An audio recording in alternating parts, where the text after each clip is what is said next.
هذه الشيلة إهداء من مهاوش حميد المجوداني الهيازعي العبيدي، الخواله محمد الحامد أبو جاسم ومساعد الحمود أبو أحمد.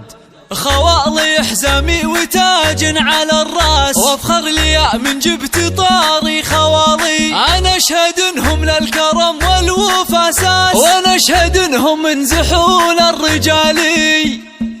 يا سلام الله سلام من هواجيسي وبالي، أبرك من المثل وصفه من همالي للسحابة. ينصى أهل الطيب والمعروف والفزع الخوالي، الرجال اللي لهم بين العرب قدر ومهابة. قلتها وأنا مهاوش وهدي أبيات الجزالي، في خوالي أفتخر بأبيات شعري والكتابة. الحرارة اللي بدرب الطيب ممشاهم عدالي، قدرهم عالي لهم بالعز ينحكى. محمد الحامد سنافي وشيخ له مقدار عالي، الكريم اللي فتح له الضيف والعاني البابا. راعي وقفات وحمية يرتقي كل الثقافة، والله انه ما يخيب اللي نخاه واعتزابا. وابو جاسم بن ربعه مقدم ولا مثالي، فخرهم وقت الصعايب يقدم بعزم وصلابه. حي خالي مساعد الحمود صنديد الرجالي، ابو احمد الشهم راعى الوفا ذيب الثياب. اشهد انه كاف وكاف